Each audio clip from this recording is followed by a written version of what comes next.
शक्तीपीठ महामार्ग जो खऱ्या अर्थानं विदर्भ, मराठवाडा आणि पश्चिम महाराष्ट्र यांना जोडण्याचं काम करणार आहे आणि दक्षिणेच्या भागामध्ये आपल्याला व्यापाराच्या नवीन संधी उपलब्ध करून देणार आहे। फ्लोटिंग सोलारचा प्रकल्प आपण करतोय, 500 मेगावॅटचा फ्लोटिंग सोलारचा प्रकल्प हा देखील आपण या जिल्ह्यामध्ये तयार करतो की जो प्रकल्प संपूर्ण वर्धा जिल्ह्यासहित विदर्भाचं चित्र बदलवेल असा वैनगंगा नळगंगा प्रकल्प।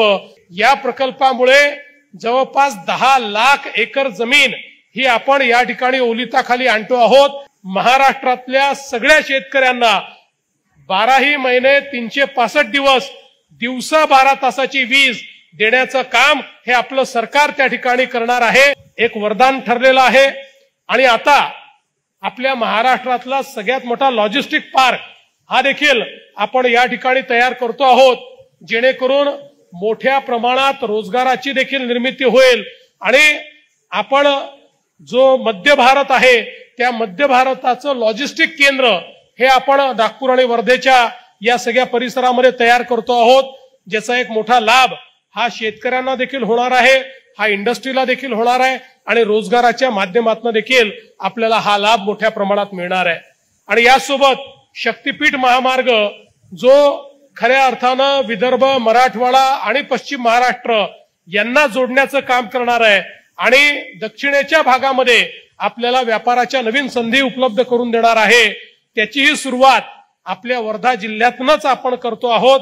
त्यामुळे लॉजिस्टिक्सच्या दृष्टीनं पुढच्या काळामध्ये वर्धा जिल्हा हा एक अत्यंत महत्वाचा जिल्हा असेल हे सांगताना मला अतिशय आनंद वाटतोय। आता मोठ्या प्रमाणात औद्योगिक गुंतवणूक देखील आपल्याकडे येते आणि त्यासोबत आपल्याला कल्पना आहे की या ठिकाणी अतिशय मोठा फ्लोटिंग सोलारचा प्रकल्प आपण करतोय, 500 मेगावॅटचा फ्लोटिंग सोलारचा प्रकल्प हा देखील आपण या जिल्ह्यामध्ये तयार करतो आणि यासोबत वेगवेगळ्या माध्यमातून या ठिकाणी आमच्या शेतकऱ्यांच्या शेतीला पाणी मिळेल या दृष्टीनं विविध प्रकल्प आपण हातामध्ये घेतले।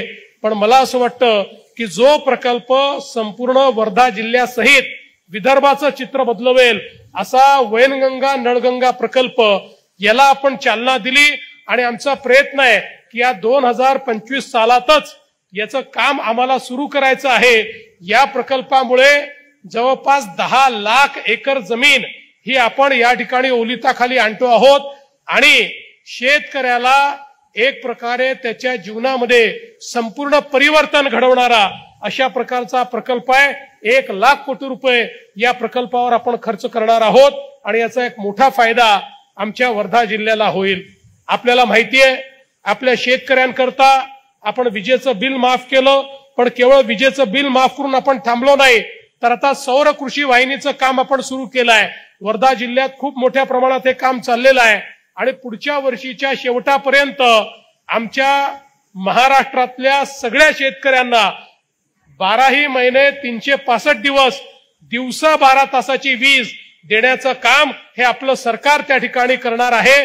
कोणालाही रात्री या विजेकरता जावं लागणार नाही अशा प्रकारची व्यवस्था ही आपण आपल्या शेतकऱ्यांकरता करतोय आणि म्हणूनच आज या निमित्ताने मी आपल्याला आश्वस्त करू इच्छितो की आमच्या पालकमंत्र्यांनी ज्या वेगवेगळ्या मागण्या या ठिकाणी मांडलेल्या आहेत, मग बीओटी तत्वावर जी काही तुम्हाला कृषी उत्पन्न बाजार समितीमध्ये डेव्हलपमेंट करायची आहे तात्काळ त्याला मान्यता देऊ। रामनगरचा मुद्दा तुम्ही मांडलेला आहे, मागे तुमच्याच प्रयत्नातनं रामनगरची लीज वाढली, पण आता तुम्ही काळजी करू नका, तुम्ही प्रस्ताव द्या, त्याला लीज होल्डवरनं फ्री होल्ड करण्याकरता देखील आपण निर्णय करू, म्हणजे मग दरवेळेस लीज वाढवण्याची काही आवश्यकता पडणार नाही, तर त्याची मालकी ही लोकांना मिळेल अशा प्रकारचा प्रयत्न देखील आपला असेल।